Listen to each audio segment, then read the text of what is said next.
Ladies and gentlemen, boys and girls, welcome back to your Liberty Radio. We are broadcasting live from the land of endless summer once again on a Friday night. This Friday, September 29th, 2023. We are almost Well, actually, we are through the summer. We are just now into autumn in the higher registers, and we're starting to get into spring in the lower registers. That being the planet and the lines that go around the planet. Whatever. You know what I'm talking about. Welcome back to your Friday night open lines. We never quite know what is going to happen on Friday nights, but it is always an adventure. It's usually edutainmental. Is that a word? Did I just pull a word out of my ass? Probably. Maybe we shouldn't use that one again. Anyway, it's Friday night. That means we talk about whatever we feel like talking about. That's why it's called Open Lines, so that we can continue the conversation that was started when all of this tyranny descended around us almost 4 years ago now. It's hard to believe that it has been that long, but it has. Let's see. Let me take a look at the phone room. Oh, because we did have a caller on the line when we got started tonight, but it looks like the call may have dropped. And that's no bueno, because if I were to try and switch over to the call room right now, like all this weird artifacting would start happening, and it would look like the screen is on an acid trip. It's pretty wild. I don't think I should show you, though, considering all the issues that we've had keeping the broadcast going over the last several weeks. We don't need to tempt fate. That's not something that we need to do tonight. So we will hang out until we get a caller. You know what we could do? Because of all of the shenanigans down here in the land of endless summer, Wednesday night, we did not get a new music potluck. Now, I'm not saying that, we should try and do a full show while we're waiting for somebody to call in. The link for the Zoom call-in room is in the Liberty Radio Telegram channel. For anyone who wants to call in this evening, we're here until midnight. The link is there. The Telegram channel is public, so anybody can join it. T.me forward slash GTW Liberty Radio. And I don't know if you even have to join the channel to access the link. You might not have to. I mean, Linda's iPhone was hanging out earlier, and unfortunately, I guess it had to go and do other things. So let me see what I can dig up for us here. Hold on. We'll get some more music going here so that you don't have to listen to me run my mouth the whole time, because honestly, I don't think you really want to hear what I feel like gritching about tonight. I certainly don't feel like talking about it anymore. So we're going to find some more productive things to do with the time while we wait for our first caller tonight. There's always a first caller. Who's it gonna be tonight? Oh, you know what? Before we get to that stuff. Let's go back to the call room. Now, you guys can't actually see what I'm doing here. And again, oh, well, yeah, you can't see that, but we need to make some adjustments on the fly so that when the first caller does call in, we will actually be able to hear them. Unfortunately, we're probably not going to hear from Ashley, aka Think Change Repeat, tonight. She is at the global meet and greet for autonomy this evening. And that's probably still going to be going by the time we go off the air tonight. So I doubt we'll have a check-in from Ashley. All right, everything is set up and good to go. Let's see what we can find. If only y'all could see the control panel. It's pretty wild. Just fragments of images everywhere. And somehow or another, I know what each and every single one of them are. Unfortunately, I don't think we should do a full album. We're just looking for some individual songs. Here we go. I think this one actually just dropped today, if I'm not mistaken. I think Tom McDonald was advertising this earlier in the week. Brand new from Tom. His Squeeze, Nova, and Adam Calhoun. Let's check out Chrome right here on your Friday night open line. I've been wild since my teenagers, high-speed chases, smoking weed in parking lots of police stations. Couple CDs in my Discman, it was Parker Nirvana. Skateboard deck was painted with the topless pick of Madonna. The rule, I'm the same young buckaroo. Beat a dudes for a mother dunkaroo. School, the president of the world too. This, them, that, you. I'm a problem, been disturbing the peace. Bourbon bottles and vodka, my Honda swerved through the streets. Middle finger's been waving since I was barely 13. And you might die tonight if you decide you're riding with me. Still the illest cracker rapping, yeah, they all been hating. Losing space for tattoos on my face, my hair is always braided. Mama crying, happy tears, her baby boy has finally made it. Never look in mirrors, I get nervous seeing someone famous. I had a pack of cigarettes and didn't give a I was bad to the bone. Drove a beater that you couldn't roll the windows up, but the rims were chrome. Flat road, just a bunch of hoes trying to see life like the glass half full. Drove a beater that you couldn't roll the windows up, but the rims were chrome. I was wild since a child, talk, I'ma lose control. Young kid, didn't have a car, cruise control, always sitting passenger. My buddy drove a Saturn, roll up the weed, pass it, now we all laughing. Smoke the blunt till it's gone, laps all ashes. Jump out for fun, run up, get that kick. Soundtrack of my life, old dirty bastard. Tupac, Biggie, Nas, it's all classic. Every Tuesday, new CD out the plastic. Ditch school, smoke weed, drink till I blasted. Master P was killing it, Lil Wayne was real then. East Coast had it unlocked like you can't get in. I remember the first time I heard Many Men, and I'd still be rapping if there never was an Eminem. Who the you talking to? Fitter hats and Tim boots. I'll kill any rapper and whoever sent you. I had a pack of cigarettes and didn't give a I was bad to the bone. Drove a beater that you couldn't roll the windows up, but the rims were chrome. Flat road, just a bunch of hoes trying to see life like the glass half full. Drove a beater that you couldn't roll the windows up, but the rims were Everybody hurting Nova, giving dirty looks and throwing shoulders. Outside bodegas like Mr. Bomby Coronas. The type to slick a wallet and then flip IDs. Always two middle fingers sticking out a Slipknot tee. And if you met me, you either got robbed or bought weed. The mall rat, bumming cigarettes at entrance 3. Skipped so much and when I showed up, teachers called police. Cause I only went to school to sell a beef. I was a menace in a tattoo, choking necklace, stuffing lip gloss in my pocket, shotgun in a stolen Lexus. Reckless, the plug for anything, I did it all. If you can find an ask around to tell you who to call, meet me at the mall, tripping on shrooms, ripping off shoes, twisting up dopes. Everyone, I'm never gonna listen to you. 15-year-old me will put a fist through a dude, from group homes to infamy. You. I had a pack of cigarettes and didn't give a I was bad to the bone. Drove a beater that you couldn't roll the windows up, but the rims were chrome. Flat road, just a bunch of hoes trying to see life like the glass half full.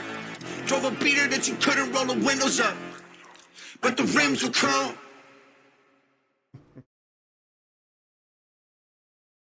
Always something good coming out of the McDonald kitchen. Again, brand new. The video, at least, just dropped today. I believe the album dropped a couple of weeks back, if I'm not mistaken. That one, of course, was called Chrome. And unfortunately, Linda's iPhone did not return to the call room. All right, fingers crossed, everybody. All right. Checking back in tonight. The one and only Hyona. Oh, yeah, and I think I'm even off mute. You are off mute. The volume's a little low, but you are off mute. Oh, let me see here. Hopefully, I adjust the right. Uh-oh. I think that's the God voice. No, you need the volume. Don't you, Drizzle? Well, I mean, that did add some volume, but it also added like echo and intimidation and anxiety and sweaty palms. Yeah. Sounded like a deep, deep chasm that you were speaking out of. The United States State Department has reviewed your application and decided you are worthy of an embassy passport. No, not even that. I wasn't worthy of an appointment. Like, I was trying to skip the line, right? It was like, I got a plane ticket. I leave in less than 10 days. I need this now. Like, I can't make an appointment for the end of next month, and then you tell me I have to wait 2 weeks after that. No, we need to get this done now. And they were like, nah. Oh, so they did give you a fresh helping of fuck sauce then. Yeah. Well, so they said we're not going to give you an emergency appointment, right? They're like, you have to go through the process just like everybody else. So I said some not kind words about them on Twitter. You know, nothing obscene, but if you read it in the right tone, it might piss you off, you know, potentially. So I guess. And then I'm not done. Oh wait, like, wait, folks. There's more. It 3:00? My phone starts blowing up, right?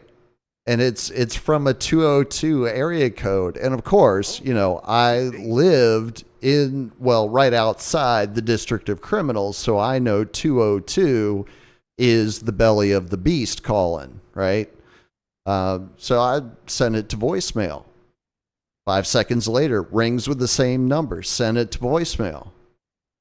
10 seconds later, rings with the same number, sent it to voicemail. Didn't hear anything for like 20 minutes, and then 20 minutes, another phone call comes in from the same number. I just didn't even touch the phone. I was, fuck these people. And then about 15 minutes after that, I got an email saying that they were trying to call me because they wanted to get these 4 data points that were part of the application that they denied.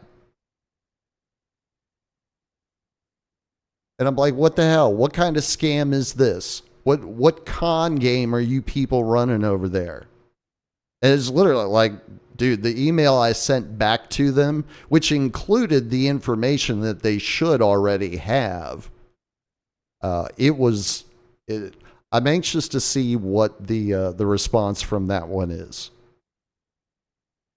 So I was just, when I was rudely interjecting there, you know. Ooh, we need more volume from you, man. More volume? Yeah. All right. Well, I've got this thing cranked all the way. I know you need to be up on it. Oh. Yeah. Oh, okay. How's that? It's better. Yeah. That's sultry. That's nice. Yeah. Yeah. Yummy. So, I was just thinking that obviously with commercial airline flights, they're going to be total dick about passport. Perhaps with bus as well. I don't know how that works with. I don't even know if there is Greyhound in Mexico. I didn't do.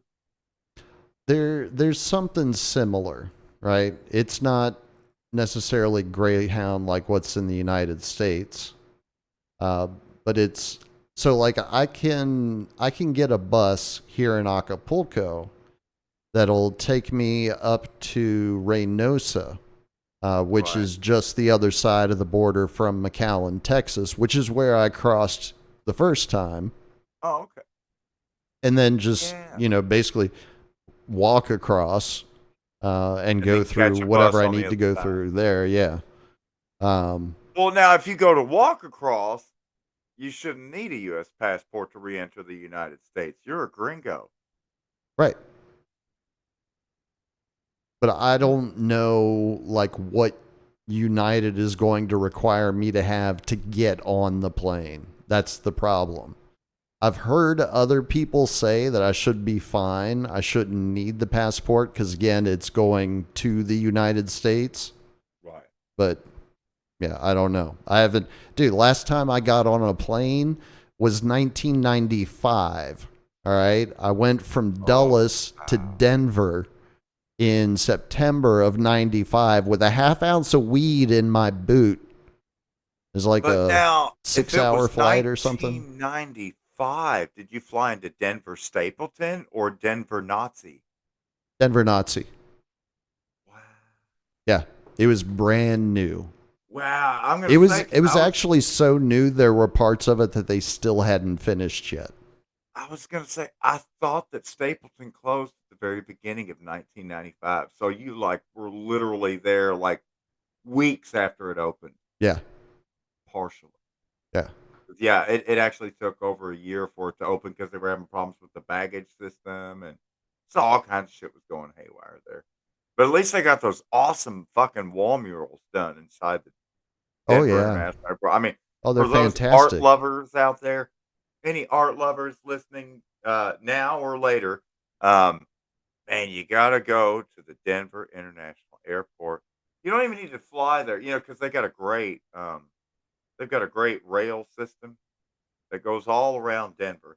Anyways, you can take the Denver rail, um, subway, and take that little train from the Amtrak Union Station downtown Denver. Run that little fucker all the way out. The name of the system is escaping me right now, but it's one of the fastest growing rail systems in America. Denver's got a lot of fucking rail there. So you don't have to drive. Anyways, take this rail car all the way out to Denver Airport. Check out the murals on Concourse Level 2, main passenger terminal. Man, and you got to remember these murals were completed at the time the drizzle was landing there, way back in 1995. And so, how did they know everybody would be wearing masks, face masks? And you've seen That's a that, good right? question. Yeah. Yeah. Obviously, the Oracle of Delphi was consulted when the murals were being made. There's still an Oracle of Delphi, it turns out. Breaking news. Well, there's what's Buffett's nickname? Oracle of Omaha. That's right. That's right. Warren Buffett, or Franklin scandal cover up. Yes. Yes. Yeah, it Along turns with out the George Bush. it turns out the worst traffic in Omaha, Nebraska is not on the interstates, but with the children. Anyways, yeah, That was a good one. That was a good one. yeah. Did you write that or did you just pull it out? That's off the fly. That's Oh, off the fly. That's why our brand new hit show is so fucking banging, man. We, that's we, right. we just riff right off the fucking seat whenever I put on my Class A uniform and, Mhm. and put on my major pin on my lapel, and that's when I become major Hyona with Colonel Drizzle there. As we give the breakdown from Liberty Radio HQ in a very brisk and forthright fashion. Hence the coin of the term "get fact harder." I'm thinking, and this again, this is right off the top of my head, Yuna. But once the border transit has completed, right? There's nothing that really goes on Thursday nights as far as the broadcast is concerned. Seems like that would be a good night to do Get Fact Harder, and we could actually start applying a little more structure to it, Yeah. right? Like make it more topical. Well, it kind of the first one ended up with the topic, and the second one we had a topic starting out.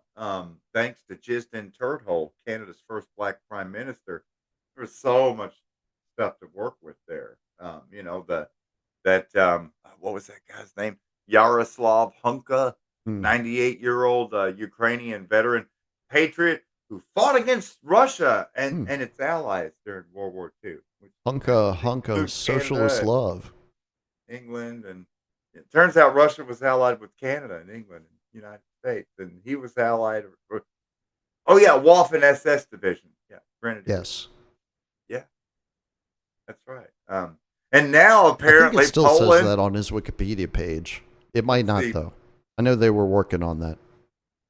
Poland, Russia, and Germany are now all looking into extradition requests through Interpol for Canadian citizen Yaroslav Hunka, the name and benefactor of the University of Alberta SS program.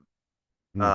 That would be the student scholarship program, but it's the I can't make this up. Oh my god, the Yaroslav Hunka SS program at University of Alberta, Canada. That stands for student scholarship, not Schutzstaffel, which is Schutzstaffel, which was his former gig many years ago. Can we let bygones be bygones? I mean, come on. It's been I, like over I don't 70 know. I years, don't know. right? That's between Poland and Germany and the hunka Nazi love and whoever else wants to prosecute him. You know. I don't know if I mentioned it when we were going over it on episode 2 of Get Back Carter, but of course, you had everyone's favorite latest Slavic version of Scarface, Tony Montana, as Steve Toykinen calls him, our good friend at AM Wake Up calls him, Koki Smurf, um, Hmm. Zelensky, Voldemort Zelensky.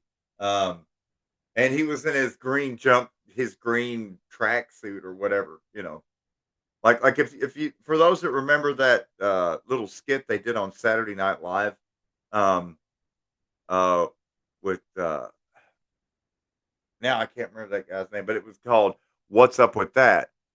Ooh wee, what's up with that? Is it Keenan? No, not That must have been when I wasn't watching. no.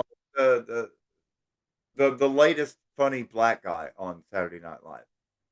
Big guy. Oh, oh, oh, Big guy. oh. Been on there for Tracy 15 years. Morgan.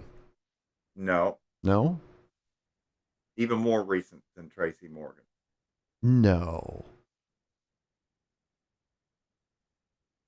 Damn, I Yeah, should have I don't prepared know. for this. I'm But stumped. anyways, in that little skit where he's saying, "Ooh wee, what's up with that? What's up with that?" And the name of the skit is "What's Up with That?" And there's probably like 20 of those little skits out there. And Mm, he always had a guy in a red Adidas tracksuit named Lance who's chain smoking and doing the Running Man, and just he's like the stage dancer, Lance. And to me, Zelensky is just like Lance, but yeah. in the green tracksuit. So there he Mm, is in his green Lance tracksuit. What's up with that? Arm in arm with the wearing his little cute very cute little white bow tie and black ascot because, Canadian Parliament members have to wear their costumes. And so you got Of the course. Speaker of House with his cute little ascot and his cummerbund and stuff. And you got jizzed in turd hole on the other side. And right there in the middle, you got Cokie Smurf in his green tracksuit. And they go to honor the 98-year-old hunka uh burning Jew Nazi love. And Yaroslav Hunka. And of course, thus begins the 5 minute long standing ovation in the Canadian Parliament. What was it, Wednesday? And so Tuesday. I think it was Tuesday. it was Tuesday, Yeah. on a Tuesday. And when they start cheering, you see Zelensky hold up his right arm, almost do the Nazi salute, but then does the Bandera fist for the Banderites Right. and does the Nazi fist. And then you see Yaroslav Hunka go full. He does a real quick open palm Nazi salute, and then does the fist and does the Bandera. And so they're both doing their fucking. I mean, if this was a swap meet in L.A., they were just throwing down Yeah. their gang signs and they're Yeah, they were fucking crip letting walking. everyone know what set Everyone's they cheering him, and represent. they're doing the fucking crip walk like Snoop Dogg, except it's fucking Nazi signs Yeah. and fucking sick Heils. And, I'm like, oh my god. Yeah. And then on top of all of that, you have Netanyahu being like, well, Hitler really wasn't that bad a Yeah, guy. It yeah. was the He was Muslim understood. influence. He was misunderstood, and all this stuff's blown out of proportion because of the Russian disinfo. It was a banner week for propaganda, man. It really was. I mean, I know we spent an entire episode of Get Back Harder on the shit with Turd Hole and Nutty Yahoo and stuff, but man, I mean, dare I say this is the week that perhaps the Ukraine narrative has taken torpedoes right to the port and starboard side. I mean, it's this narrative is something because that all of the constant denials about right sector and Azov battalion and people were pushing and talking about Ukrainian independence movement and um, uh, Maidan coup and I mean it was all out there and they just kept pushing it back and pushing it back and now this the hunk of Nazis love in Canadian Parliament. It just there's no walking it back. It's such an epic fail, man. It it's still afloat, but it's a miracle. It's kind of like when the Israelis torpedoed the USS Liberty in 1967 and killed over 80 U.S. sailors with a huge American flag flying on top of it, and then torpedoed it Mm. after they machine gunned the lifeboats. And Well, miraculously, they it were in a made it war to zone. Malta. It was Yeah, kind of their fault because they just wandered into a war zone, just all yeah, willy nilly with their flags hanging out. that's right. 40 I miles mean, off these the things coast. happen in times of war. I don't want people to think that America just took it right in the face because the Sixth Fleet was deployed and they were hauling ass across the Mediterranean to teach them a thing or two. Hey, little blue flag, what the fuck you think you're doing? But don't worry, an all-out war between Israel and the United States was avoided because McNamara got on the phone with the actual skipper of the lead command vessel. Um, Shout out Norfolk, Virginia, and U.S. Navy. Anyways, and he says, Not anymore. "Call it off." And McNamara's like, "Call it off, call it off." He's like, "No, we've lost 80 boys, and our ship's fucking sinking. We're going there to get them back. I don't give a fuck what you say." He said, "Well, this is an order directly from the president." Fuck you! I ain't turning around. He puts motherfucking LBJ on the goddamn phone. And I use profanity because we are talking about Lyndon Baines Johnson, Yeah, that's fine. quite It's allowed. possibly the single most foul-mouthed president ever Also, one in of the the office. dumbest. He Yeah, wasn't a bright man yeah. He made W look like a fucking genius. in many ways. Yes. Yeah, yeah. I mean, LBJ was on that Gerald Ford level of dumb, dumb derp. And anyways, people forget about Gerald Ford. That's why Gee, I Nelson wonder why. Rockefeller had to do all the. Nelson Rockefeller had to do all the talking, which is fine. But Folks, he was ready for that. Folks, if you have a problem with the Yona disparaging Lyndon Baines Johnson, one of our nation's presidents, allegedly, you can call in right now and let him know about it. The link is in the Telegram channel. And we welcome your call. And so LBJ literally told the skipper of the Sixth Fleet that was going to rescue the USS Liberty, turn those fucking ships around. And they did. And yet for the grace of God, somehow the USS Liberty limped across the Med into port at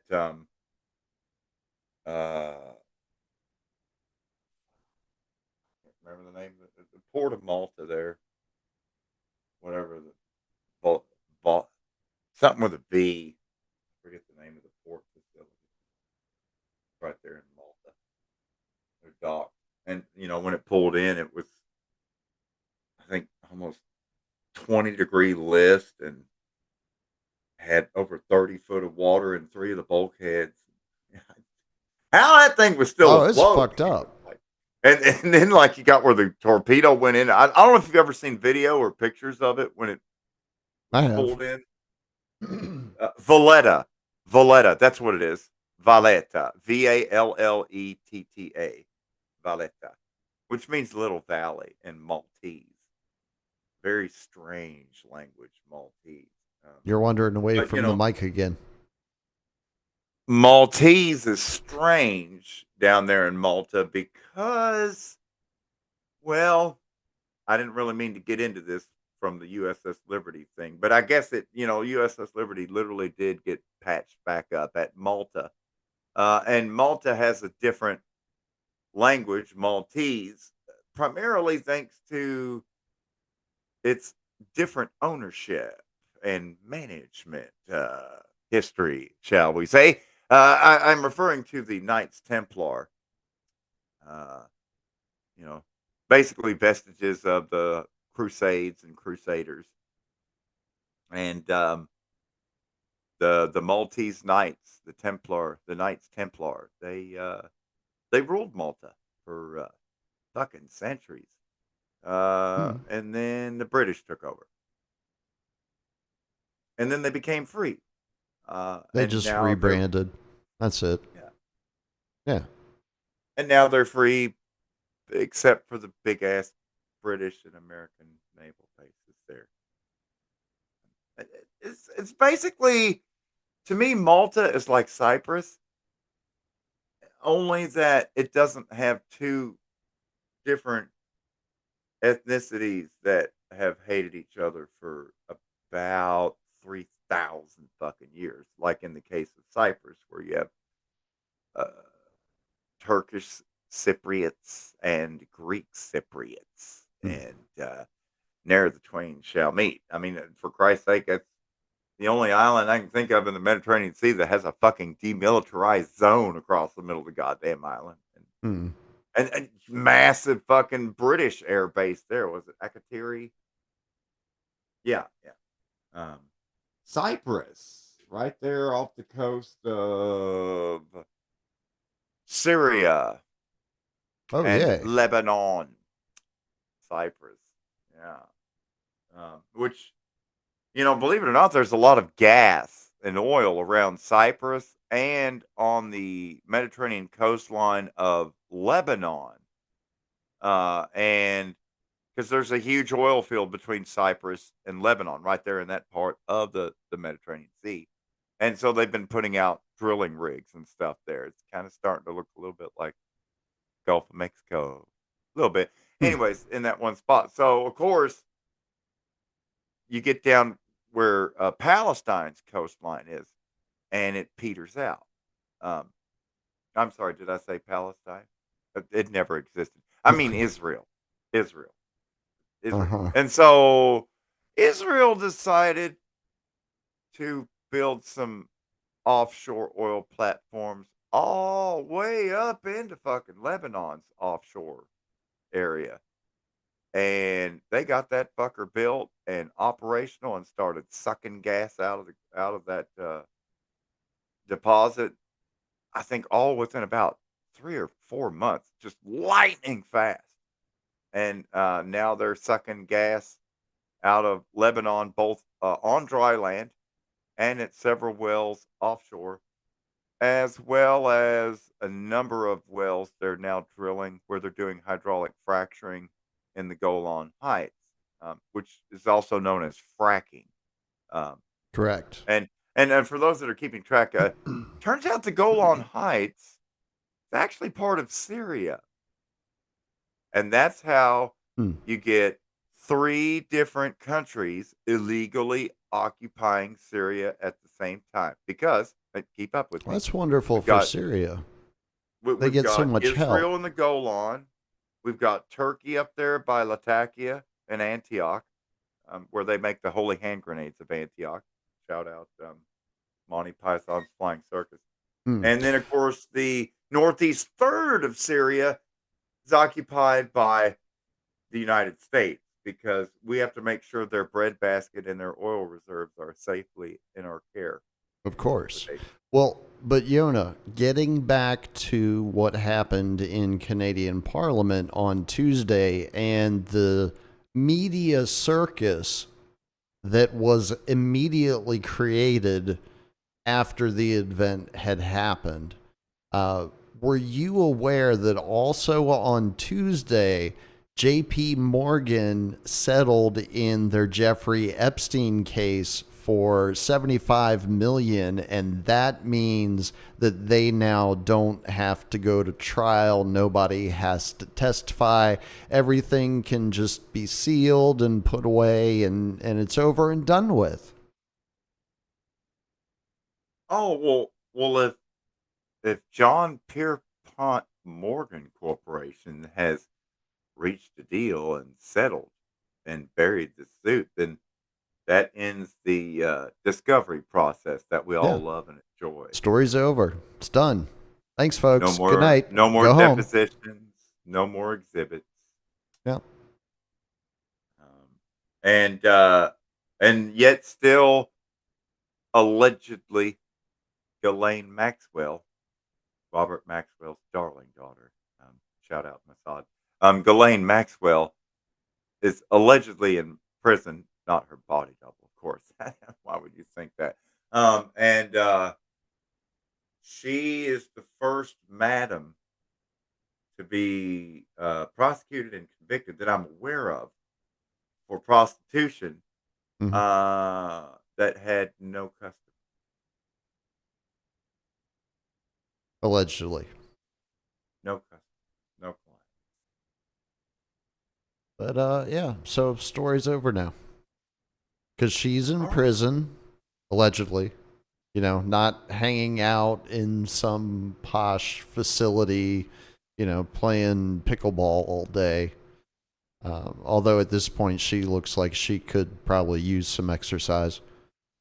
Um, Certainly, there's no way she would be hanging out with Jeffrey Epstein because he's dead. right. Well, and that's it. He's dead. The lawsuits are now settled. All of them, as far as I can tell.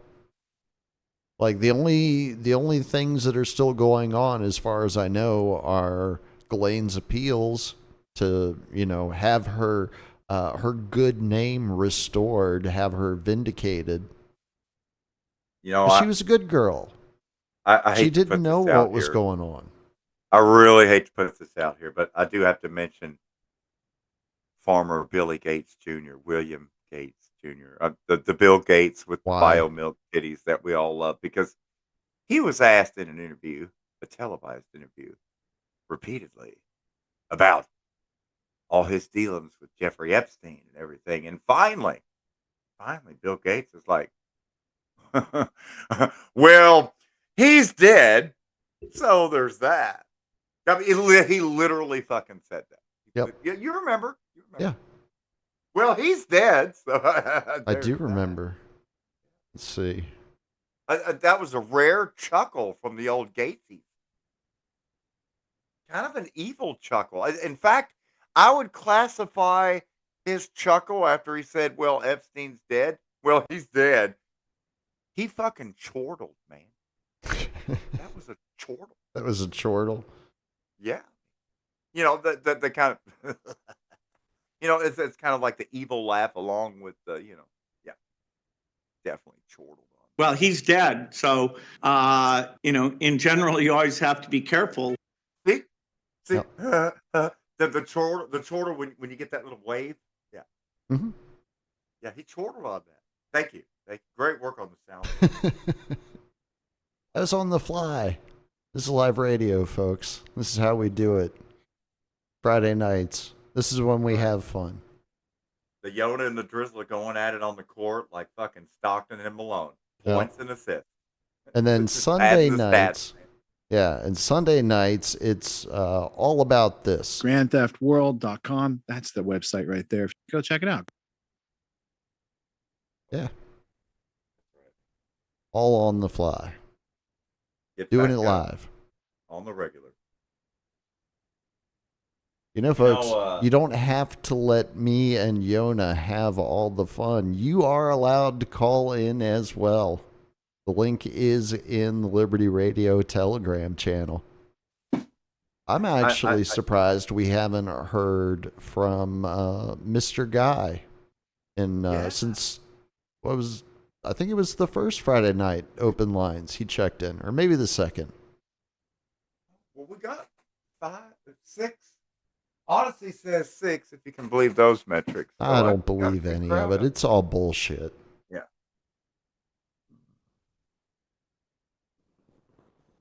Ooh. Yummy. Yeah.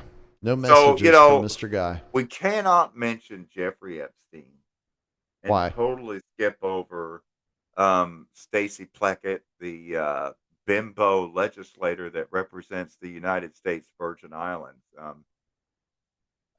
Do we have to talk about her? But moving on, I mentioned that because, the Epstein pedophile island is actually Little St. James Island in that darling archipelago, which is situate between the Bahamas. Bahamas is to the northwest. You have, Kitts and Nevis and St. Martin and such to the east. Puerto Rico is to the southeast, and Cuba is to the southwest. And so, just a quick Caribbean refresher course for those that may have forgotten. In 1898, Horace Greeley and Harper's Weekly and other publications published that the Spanish had sunk the USS Maine in Havana Harbor, leading to the term yellow journalism, because it turns out the USS Maine just blew up on its own. They found that out later. But nevertheless, and the sinking that was what of was the said USS to Maine have started the Spanish-American War, right? Correct? And that's how the president got Congress to declare. Shout out war William against Spain. Randolph Hearst. That's right, William Randolph Hearst. Yeah, he was Yellow the journalism. Tim Pool of that day, that era. Although he had better hair. Sorry. Yes.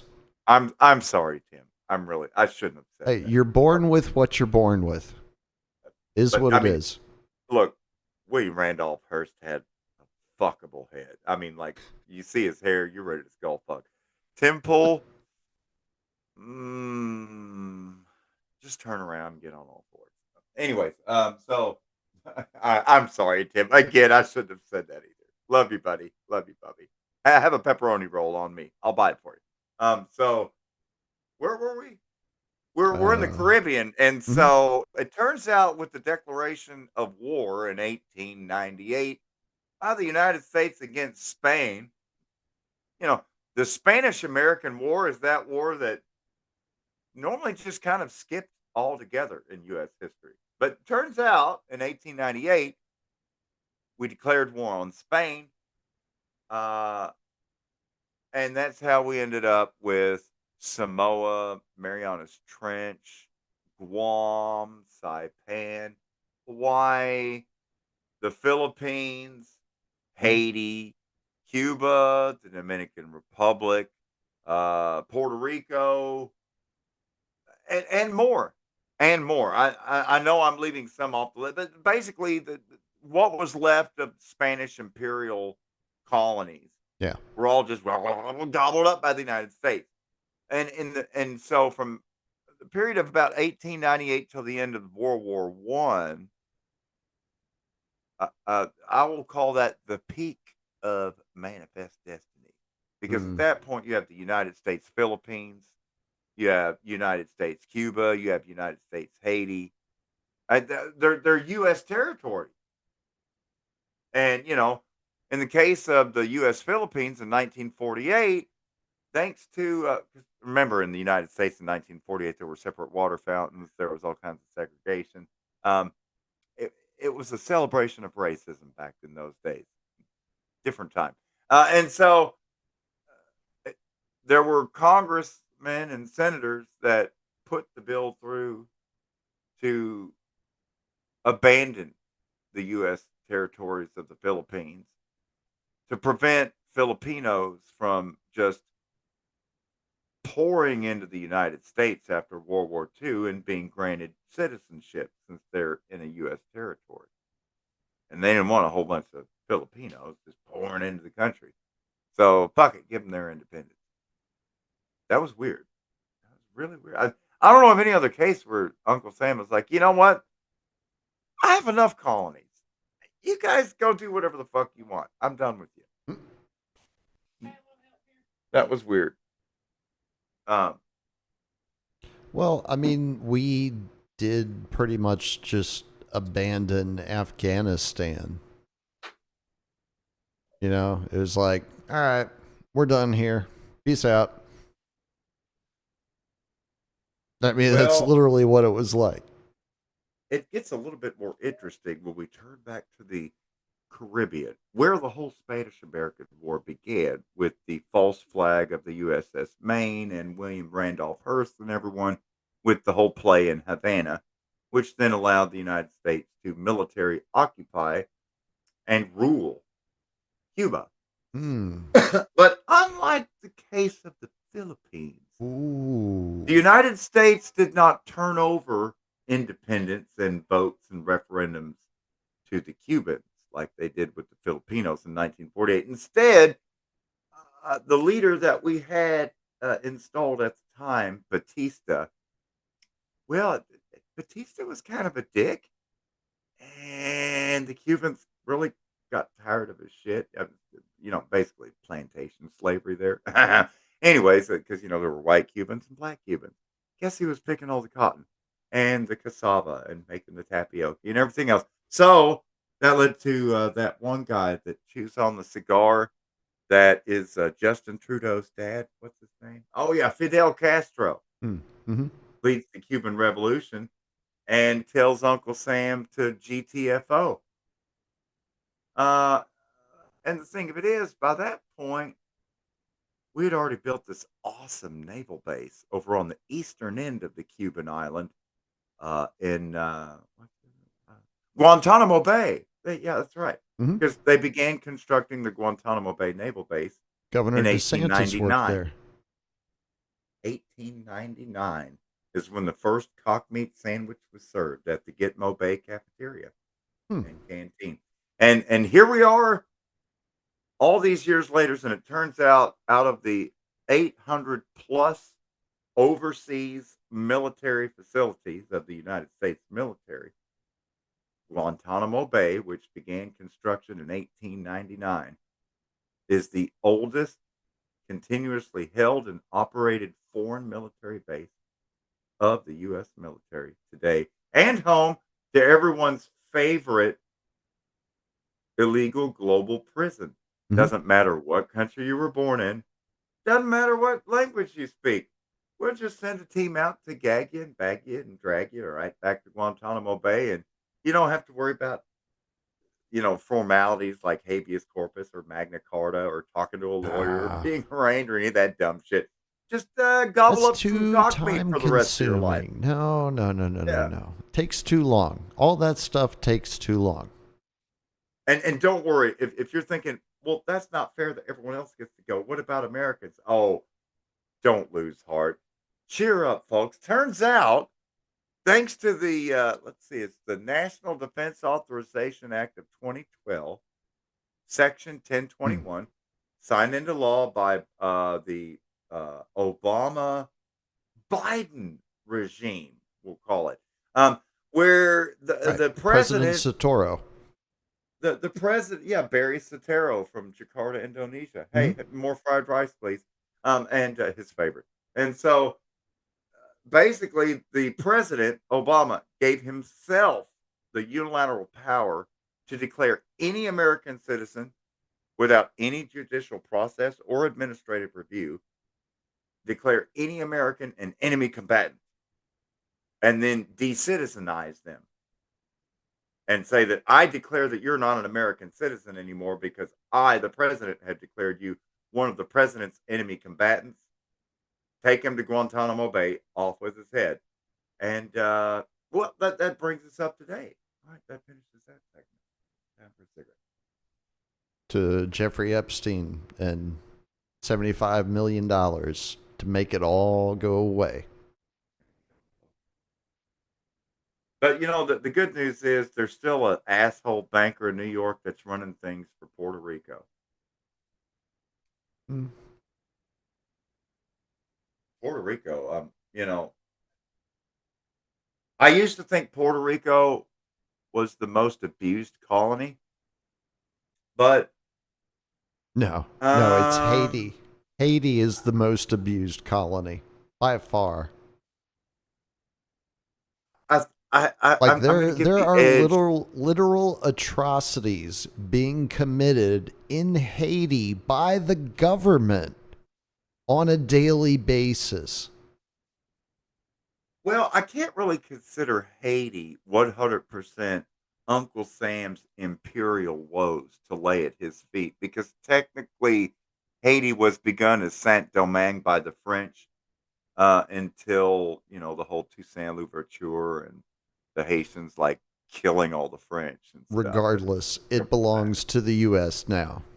So, well, yeah. I mean, Clinton Global Initiative turns out has some textile factories down there. Um, among other and things, which I might add, Clinton Global Initiative, CGI LLC, mhm. they provide jobs to the Haitians, and I'm totally not depressed.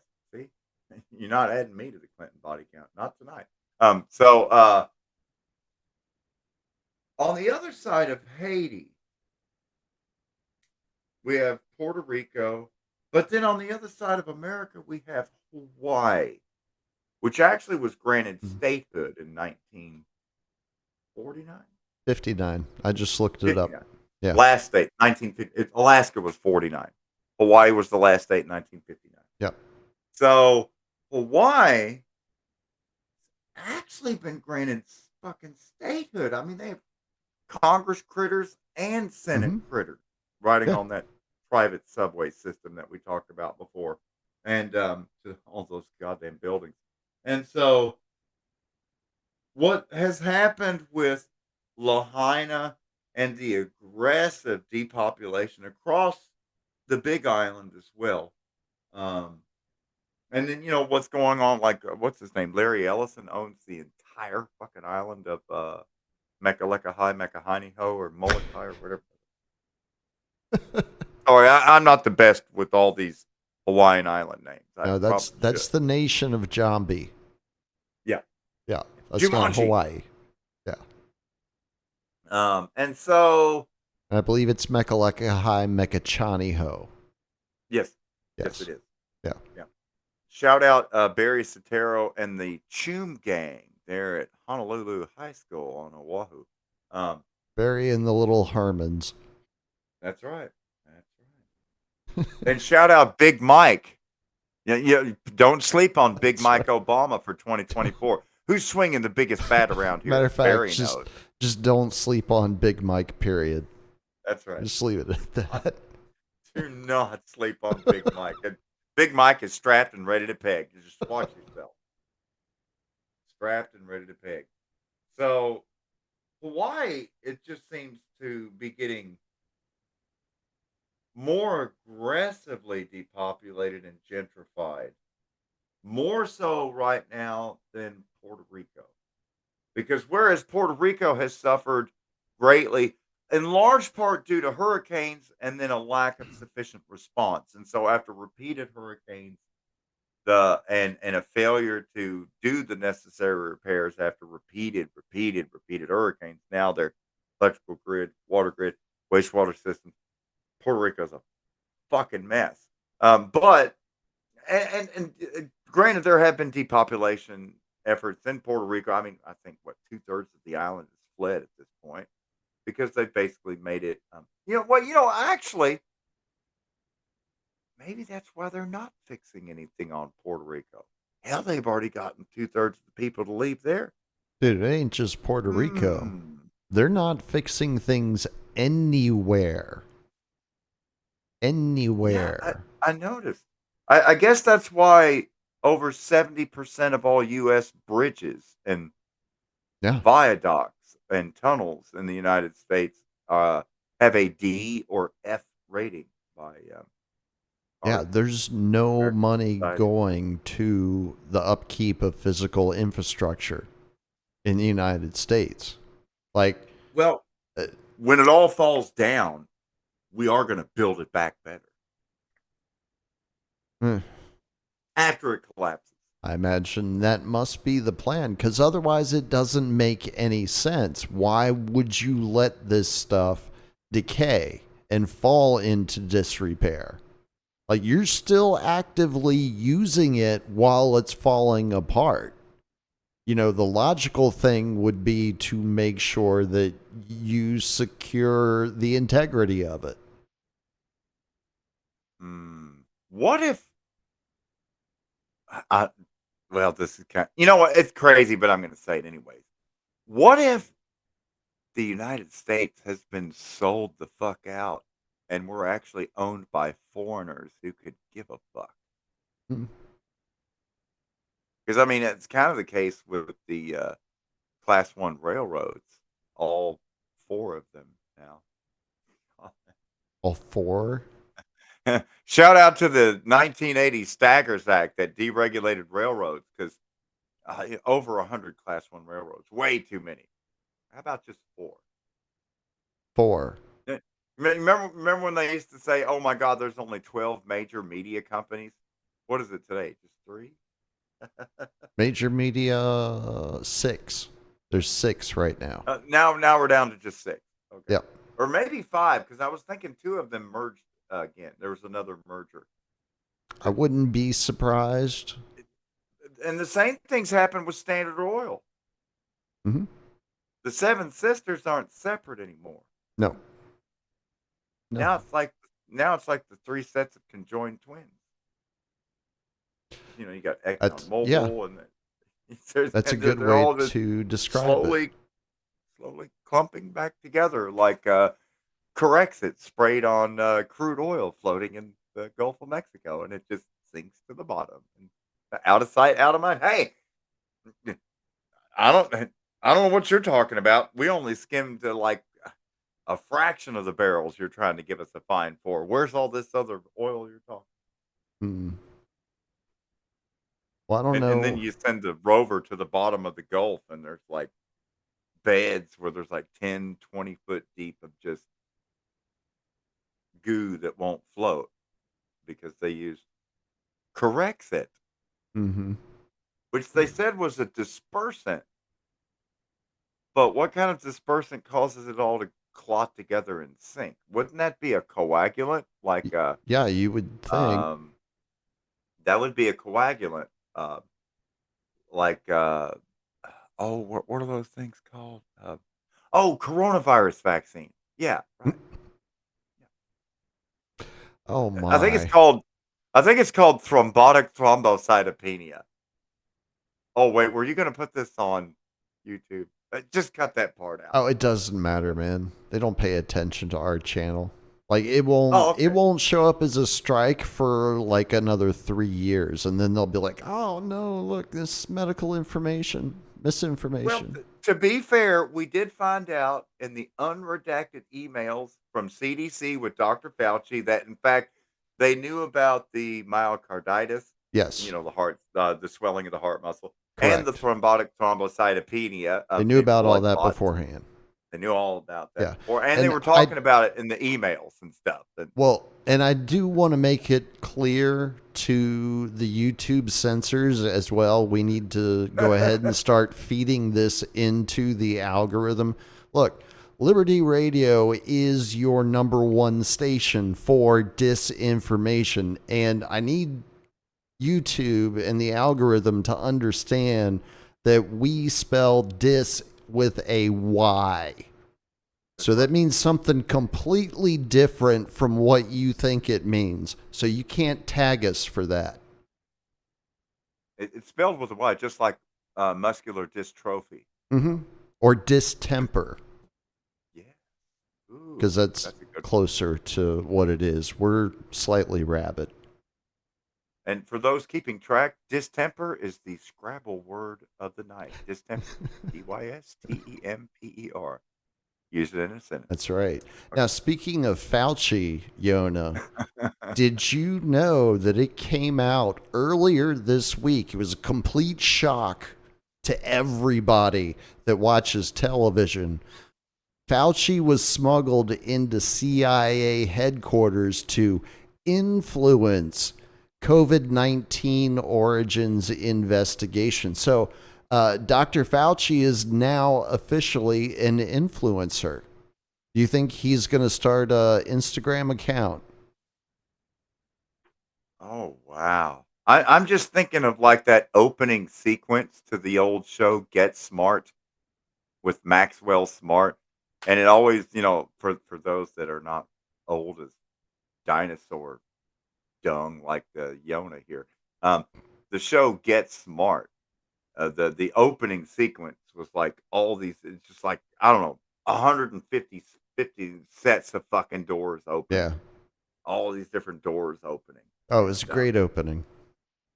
uh, and uh, and now I'm just picturing Doctor Felching or Fauci or however you slurp that stuff out of an asshole with a straw.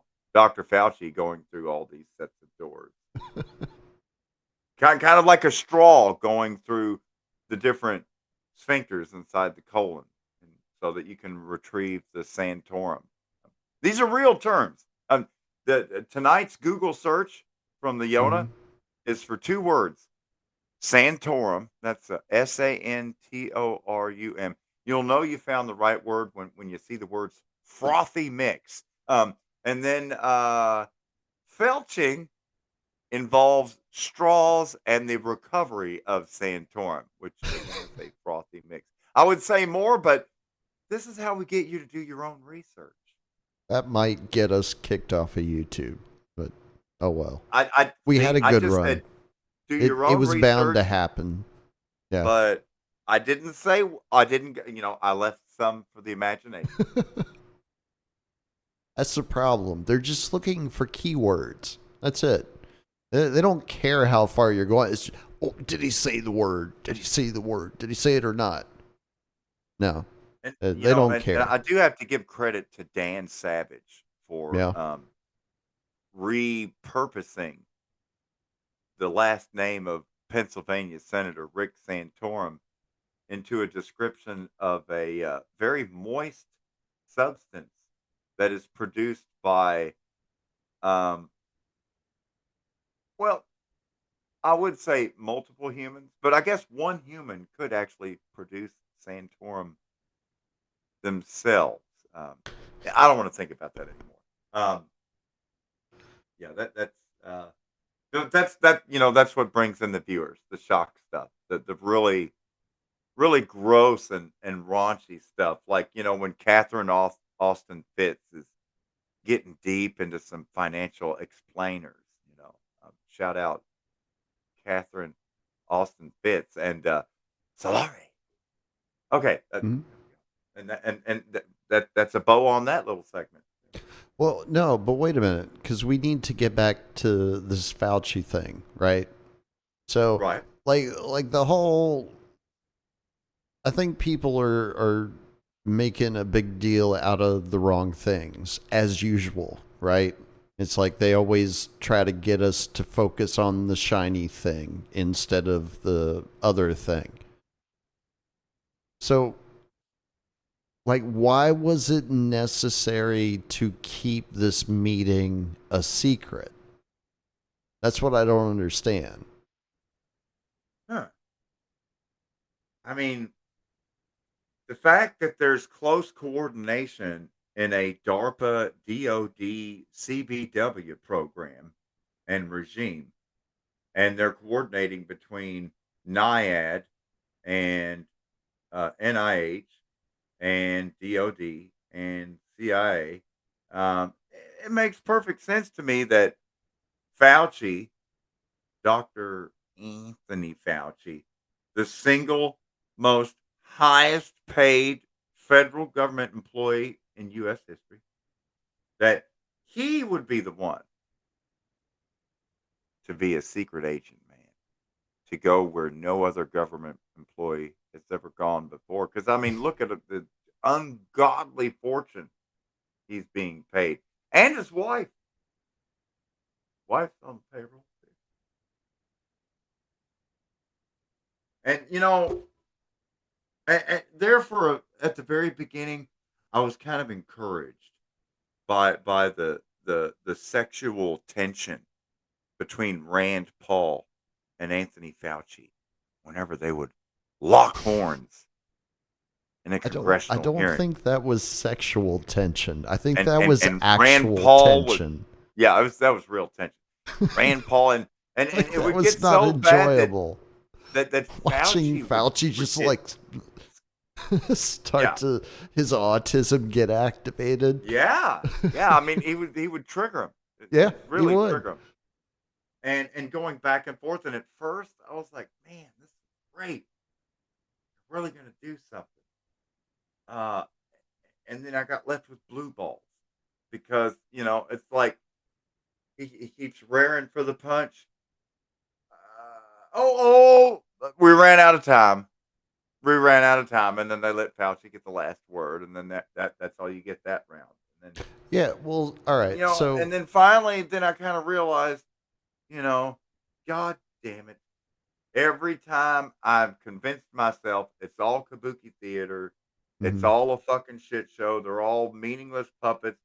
But then something would catch my eye, a new feather, a new mhm. jingle, a new character, a Shiny new quarter. narrative, a new saga would bring me back into the cave. Mhm. Oh wow, Rand Paul's gonna get him. He never Mm. got it. He No, he never got never it. did, Sorry, and he never folks. will. He never He never he will. never got Wile E. Coyote and the Roadrunner. But it. all Yeah, right, so check this out. yeah. In the Zero Hedge story, right, that I was reading, um, where I was getting my information from.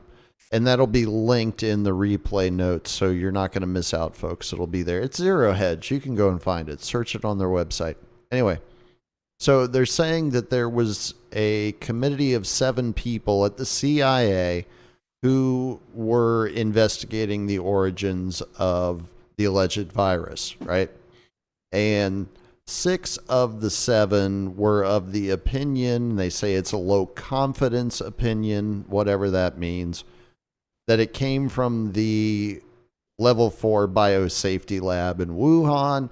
One of the 7 was saying it came from somewhere in the wild, otherwise known as zoonautical.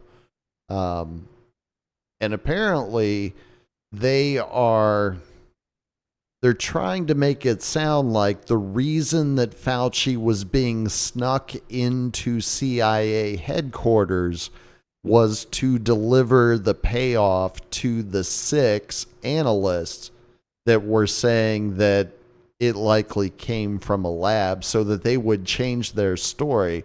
But nowhere in the article is that like explicitly stated, right? They spend the Well, article dancing around that allegation. they had already done that. We already have a previous example of Fauci calling in the minders. Well, it was Dr. Anthony Fauci at NIAID, and he brought in oh my God, motherfucker with his guitar and his songs. Oh God, Oh, Francis Collins. yes. Francis fucking Collins. Yeah. so so The Collins and minstrel. Fauci, because you had these two guys who were saying, wait a second, we've got this GP 120 protein. There are these AIDS cutouts that are in the fucking protein, and they're like, there's no way this thing is natural evolution. There's way too much selection. This has all the earmarks of blah blah blah blah blah, and they send the and well, next thing you know, Fauci and Collins get a hold of these three guys, and literally 2 days later, they've all changed their tune. They all got their money, and then that's when you see that basically letter. They publish a letter in the clinical publication of all these scientists who sign on to the letter saying this was totally not a result of years of research and dedicated funding, that we've already published and patented much of our findings. No, it was wet bat pangolin fucking or something. It was a wet market, very moist. Mhm. Very moist. And I mean, for those that aren't familiar with the pangolin, that's your Google image search for tonight. Pangolin. And make sure you get the pictures of the pangolin where it's all rolled up in a ball like an armadillo. Very, very Well, it's like a large armadillo, right? pretty much. Yeah. Pretty much. Except that, Speaking of which, I saw a dead armadillo the other day. I'm oh sure everyone wow. was curious to know that. But yeah, I did on the side of the road. It had like a weird growth on its side or something, but it was clearly dead because it stunk to high heaven. Maybe it was like one of those death pustules. I don't know. Wow. Is that a And thing? there's one other creature I'm going to say people are familiar with, that's, because armadillo or armadillo Mhm. it's a Mexican creature. Um, Kind of similar to La Chupacabra. Really? What the I Chupacabra? thought Chupacabra was made in a government lab. Chupacabra is one of the Navajo monsters from long ago. The Is it bloodsucker. really? It's kind of a lot of different stories that have all just kind of been put together. Not too much different from the stories of Mothman and Sasquatch and Bigfoot and other things. And oh yeah, I almost forgot to mention What's up? Walasi and Walasi. For those that are unfamiliar with Walasi and Walasi, Walasi is the Cherokee giant frog. Fucker's about 200 foot tall. The giant frog, he can open his mouth and he's got that fucking frog tongue, and it can literally stretch over a mile, grab you by your fucking head, and you're going right in his fucking belly.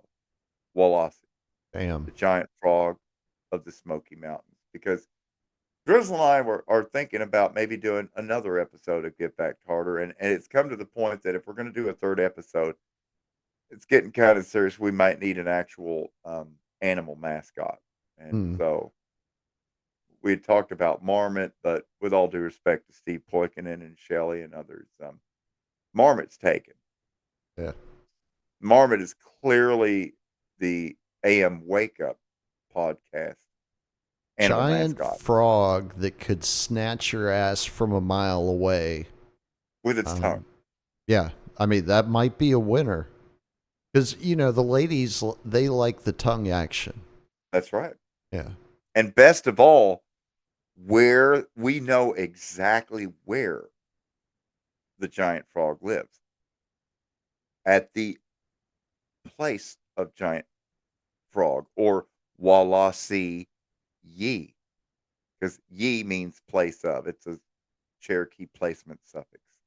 Walasi Yi, giant frog's place, and that has been that it's a saddle in the ridge on top of the mountain between two peaks, and it happens to be that ridge line happens to also carry the AT, or Appalachian Trail, as it were, and there at the giant frog's saddle, Walasi, the Walasi Gap, the Park Service actually built, restroom facilities and water fountains and a full blown. It's one of the only full blown refreshment stops for hikers that hike the Appalachian Trail, I know from where you're Georgia talking all the about. way to Yeah. Maine.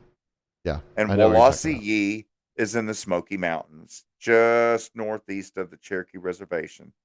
It might be on the border of the reservation itself, but Hmm. anyways, Walasi Yi is a Appalachian Trail facility and home to the 200-foot tall giant frog, Walasi. And what's really cool, Walasi wears the loincloth. Really?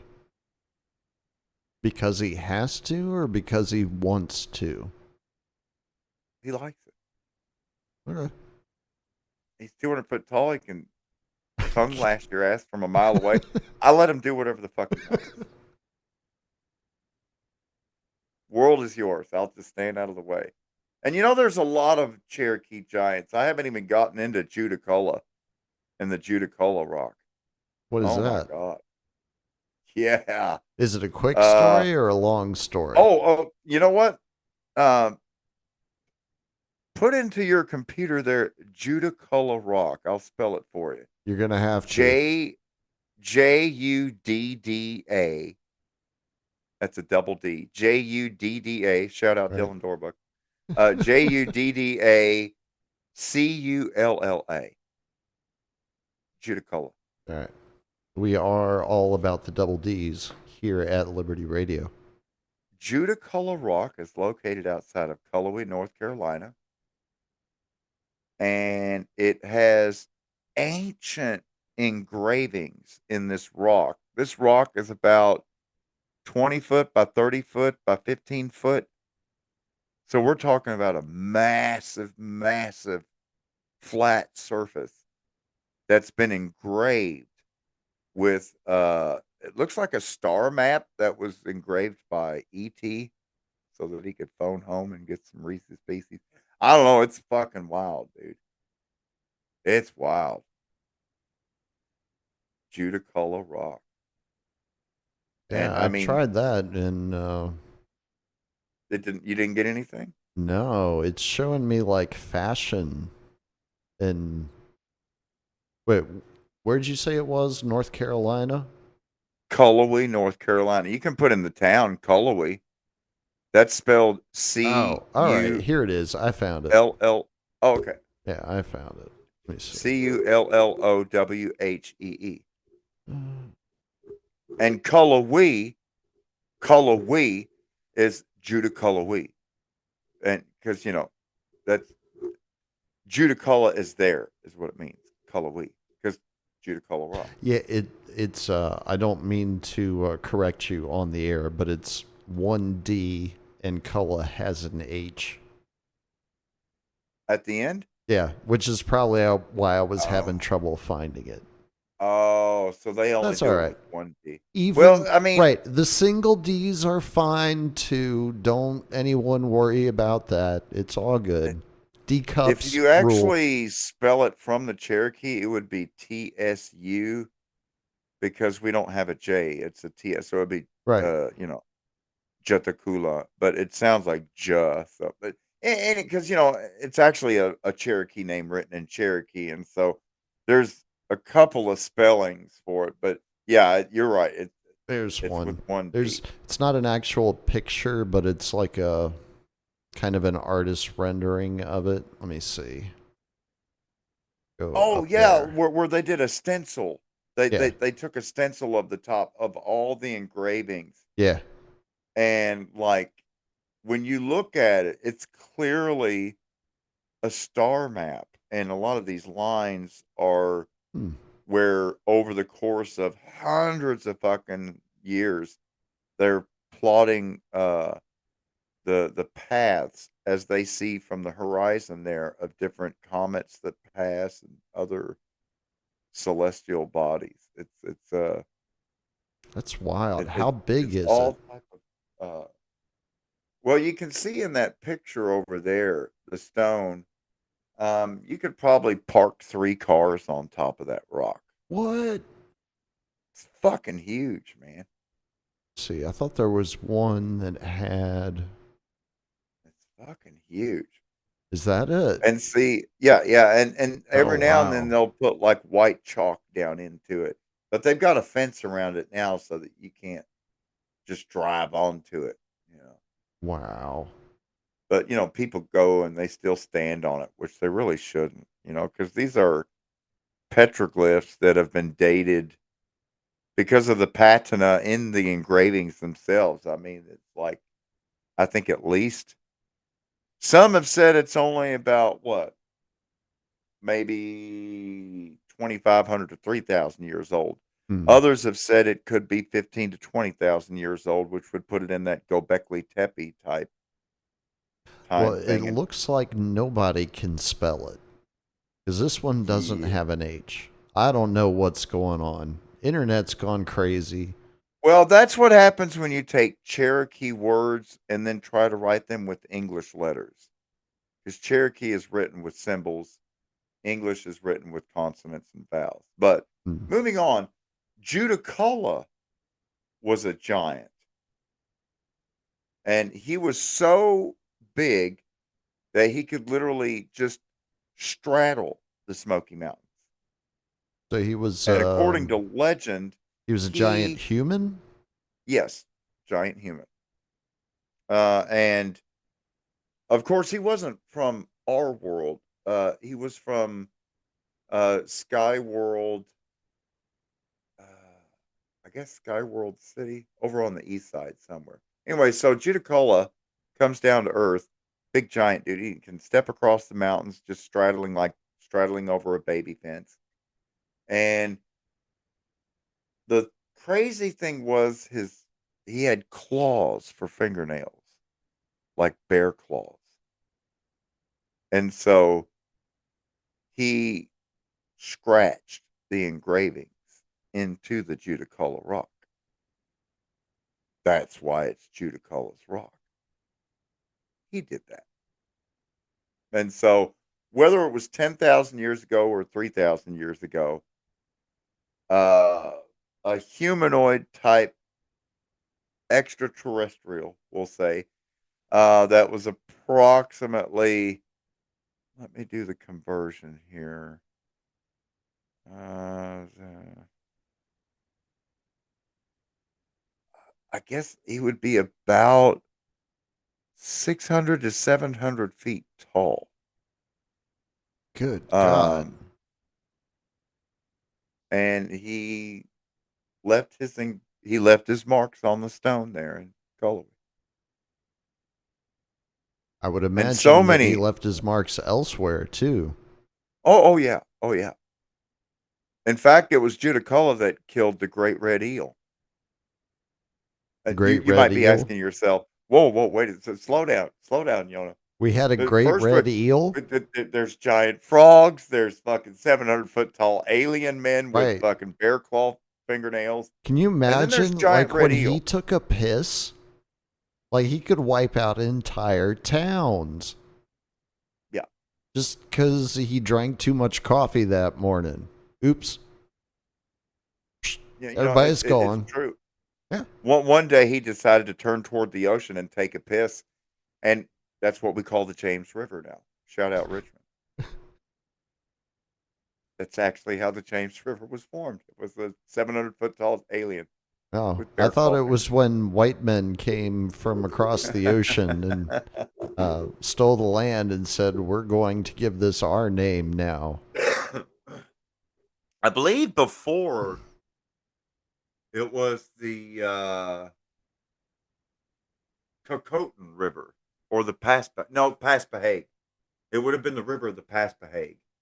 Uh, because the Rappahannock is still called the Rappahannock. Yes. Yeah, the Rappahannock River is still the Rappahannock River. But Yes. the Paspaheag River is known as the James River. Hmm. And if you're wondering, well, who the fuck are the Paspahegs? They used to be a whole ass Indian tribe, and now they're extinct as fuck. Anyways, because, That's all right. Because, Powhatan Confederacy had like 30 different tribes. there can always be a second life, Yona. Apparently, I was watching Mini Ice Age Conversations podcast from last night, or I should say, I was listening to it because I was broadcasting last night, right? So I didn't hear it when they were live streaming. But apparently, there are species that were believed to have been extinct for thousands of years that are now just showing up all over the Like place. the coleocanth. Yeah. The coleocanth. That's one of them. Yeah. Just, They're hello, like, we're holy here fuck, again. how's the coleocanth still alive? That motherfucker was alive during the goddamn, not Jurassic, not Triassic, the other one, Cretaceous. Hmm. It dates back to the fucking Cretaceous period in geologic time. Yeah. Yeah. Yeah. Oh, and before I forget, tonight's Native American word is Janakomaka. Jana, like Jane, Mary Jane, Mm-hmm. Maryland. Jana Komaka. Jaina Kamaka. Yeah, Jana Kamaka was renamed Virginia, the Old Dominion. Really? So, That what did the previous name mean? Jana Kamaka meant tidal water, Hmm. That makes water that sense. pulses. So basically, Jana Kamaka would have been the Delmarva Peninsula, Norfolk, Suffolk, Petersburg, Richmond, going up to the Fall Line Trail, which would be east of the Shenandoah Ridge, Mm-hmm. east of the Shenandoah Valley. So Yeah. basically, going up as far as Quantico and like over like toward like Manassas, Mm-hmm. and then coming back down toward Culpeper and Charlottesville, back to James River, and then back to the ocean. And so just Yeah. that part, So, like just that the part was Tidewater. yeah, Actually, no, basically it'd be the Piedmont and the Tidewater. so the Piedmont and the Tidewater, because Janakamaka basically means Tidewater land. Yeah. Janakamaka. So But what was that's the what the name for the Powhatan Shenandoah? people called it. Or was that the name? Was Shenandoah always the name? Did we steal that from the Indians Yeah, too? yeah, yeah. Shenandoah is their word. Shenandoah. I Or like that better. Shenandoah. Yeah. Shenandoah. Yeah, Shenandoah sounds like you live in a trap house in Atlanta. Yeah, Shenandoah.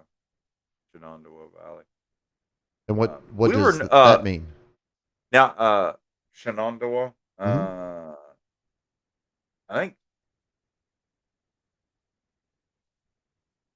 I think it means reversed or backwards because because the Shenandoah River flows from south to north. Yes. And the Potomac and the Chesapeake Bay and absolutely everything else is flowing from north to south, either down into the Chesapeake Bay or down toward the Gulf of Mexico. Mhm. But yet, the entirety of the Shenandoah River runs from south, almost due north, all the way up past Front Royal to where it finally dumps into the Potomac at Harper's Ferry. Mhm. Shout out Tim Pool. Just some basic Old Dominion geography for you good folks out there. I know Basic that geography well. basic. Yeah. Yeah. And the Powhatan Confederacy, they called us Cherokees Rickahannocks, which again means cave people. Hmm. We were the Rickahannocks. And so if you're ever reading like old Virginia historical accounts from like John Smith and later, early 1600s, 17th century, basically. If you read any of 17th century accounts from the Virginia colony and you hear them talking about Turkey or Old Hop or Akonstota or Adakulakula of the Rickahannock tribe. Hey, that's us. That's the Cherokees. That's us, dude. Nice. Because we were their neighbors. The Powhatans bordered us on the east. We were over here in West Virginia and Kentucky and Tennessee and South Carolina and Georgia, and A parts of lot of that Alabama, area. Mississippi, and North Carolina. Come on and raise up. This one's for you. This one's for us. Yeah. Take your shirt off, twist it around your head like a helicopter. Shout out Petey Pablo. So, all right. I have a question for you, Yona. How long before FEMA sets up shop in New York City? Have you seen what's going on in New York City? Oh, it's a disaster. Yeah. I heard Mr. Hip Hop himself, Eric Adams, New York's first hip hop mayor. Remember? Right. Remember? Yeah. New York's first hip hop mayor. That's right. It's no longer the Big Apple. It's the Jig Apple. Shake that ass. And so, Well, right now it's the unfortunately, soggy apple. but that's moist and that's good because soggy apple goes right along with that slice of pizza rat's dragging into the subway, and so it began with Eric Adams being a champion for New York as a sanctuary city. I mean, could you imagine New York Harbor like just welcoming countless hundreds of thousands of immigrants into New York Harbor? Like they'd have to have an entire island to process that many immigrants if you were just going to welcome immigrants. I mean, well, what are you going to do to welcome immigrants into New York? Why don't you build a fucking statue for them? Put a cute. Oh, they already did that. They already did that. Yeah, I don't think they have an immigrant problem anymore. I think Mother Nature took care of that. It's all good. Migrants are gone now. Give me your huddled masses yearning to breathe free. Wait a second. It's going to destroy our city. We take that back. We're replacing the torch from the Statue of Liberty with a taser. And you're going to need to wear this mask. Step back away from the dock, Mahmoud. Back to Syria, buddy. Back to Syria. We got too many already. We're running out of room. Crazy, though. Did you see how much water there was in New York City? Yeah. Dude, you called it. Yeah. Like you were a week or two early, but you called it. Well, the problem was when it started going up and making the hook toward the coast, it got slower and slower and slower, and to where it was like literally doing 15, 20 miles an hour, or I'm sorry, nautical miles an hour, and so it just I haven't paid attention to the Atlantic. Slowly. And so the problem was when it finally got up to New York Harbor, where the eye of the storm was only moving northward about 10, 15 miles an hour. And of course, its wind field was so fucking big. with the outer bands hitting it hours before the eye ever passed over, And so with that super slow speed, it ended up dumping rain and just tracking rainstorms over the same fucking boroughs of New York for like 14 solid hours. And Yeah, they were yeah, they getting got, inches per hour. yeah, I knew it was going Nuts. to hit New York. I knew it was going to hit New York. They Like, kept saying, "Oh, it's going to be a fish storm. It might hit Nova Scotia." I was looking at it and I said, "What did I say? New York and especially Boston. Fuck." hmm. And it fucked them up bad. I haven't seen anything about Boston, so I don't know about that. But yeah, New York was fucked up. Like, Well, New there were York's in people worse shape. trying to drive in like 3 feet of water. And I'm like, what are you retards doing? Their entire subway system, just about all of it, is over 100 years old. I mean, there's a few sections of new lines like the one that over by Grand Central and the other. But for large part, the vast majority of the MTA system, Metropolitan Train Authority, New York subway system, the vast majority of it is over 100-year-old infrastructure, and it with just mild rains, most of the lines that connect over to the LIE flood already. The LIE being the Long Island, I'm sorry, LIRR, Long Island Railroad. LIE is Long Island Expressway, but because Long Island Railroad is the commuter railroad all across Long Island. Um, but now it's finally connected to Manhattan because they have the tunnel that takes it into Grand Central, not to be confused with Penn Station, which is where all the Amtrak trains are. But now they're connecting those two stations with a tunnel. Finally. Well, not right now. Um, well, they're called sand hogs, the tunnel workers in New York. The sand hogs are actually down there tunneling, connecting Penn Station with Grand Central, which the Penn Central Railroad had originally planned to do that project in 1902, along with when they built the North River tunnels, which connect Penn Station to the rest of the fucking country. Yeah. And those are the ones that were tore up by Superstorm Sandy. Hmm. And as a When was that? result, What year was that? Do you remember? I want to say 2013. Does that sound right? yeah, it's been at least 10 years ago. Or was it 2011? Was Sandy in 2011 or 2013? I don't know. That whole time was a blur. Occupy Wall Street was 2012, 2012. we were both wrong. Yeah, so it was 2012 during the 2012, yeah. Occupy. Yeah, it was Yeah. during Occupy Wall Street. Yeah, yeah, yeah, yeah. Yeah. But that And it flooded the was in Brooklyn Battery Tunnel, October. the So Holland again, Tunnel. we're not even into the real meat of the hurricane season yet. We're The just middle, starting to get there. the very middle of hurricane season is September the 16th, and that was just Yeah, not but the even 2 back weeks end ago. is always worse than the front Yep. end. Always. Oh yeah, and because And we've been this is the spared. beginning of the back end.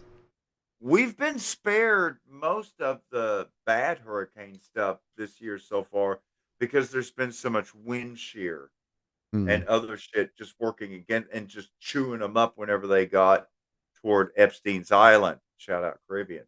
But now the Saharan storms are belching out one after another. And as the front moves up, plus we've got our homegrown storms that are brewing up in the Western Caribbean there on the right off the like Cozumel and Yucatan of Mexico area going toward Cayman Island.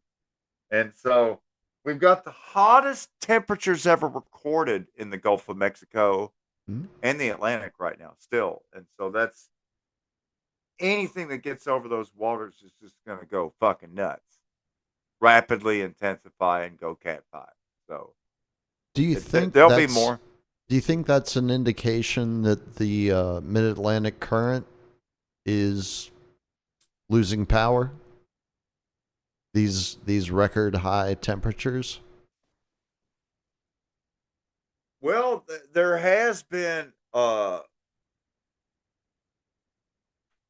there's two things at play that are leading to this greater variation. The variation in the weather patterns is getting so wild, like it's out of balance, due to the fact that we've lost so much ice cap and permanent ice on the North Pole that there's not been enough of a consistent cold blob to keep the polar vortex in a smooth, tight, circular path, basically running just below the Arctic Circle. So instead, blobs of heat have been basically like a lava lamp going and setting over top of the North Pole, accelerating ice melt even further in the Arctic.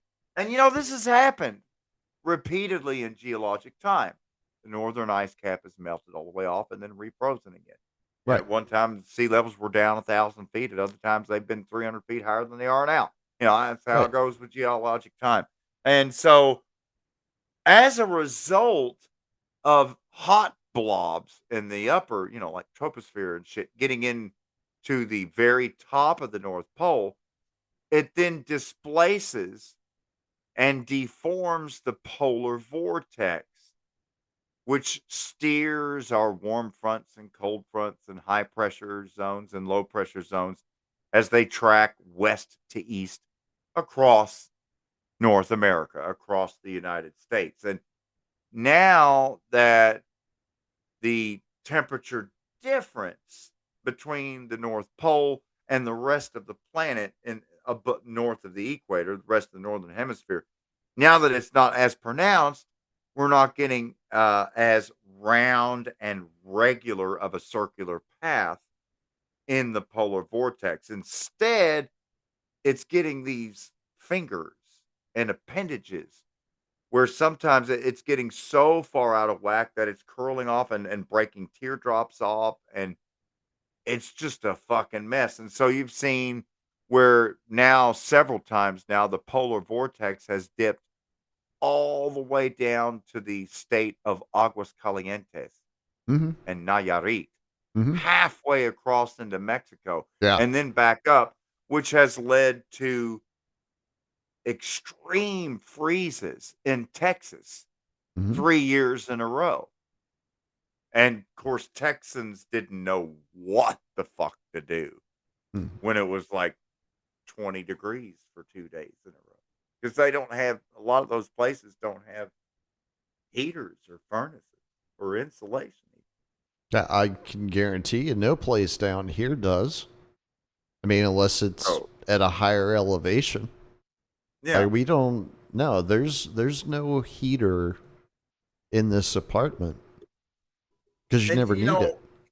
because I mean, I'm talking about that. This was freezing people in fucking Brownsville and McAllen and fucking Holy shit! Laredo. Like South Padre Island had fucking ice and snow, and like 3 years in a row. I mean, and that's because of the variation in the polar vortex, which then affects the sea surface temperatures as it's pushing these fronts and stuff across as they go offshore from the East Coast and then into the Atlantic and toward, Mhm. Iceland and the Faroes and the rest.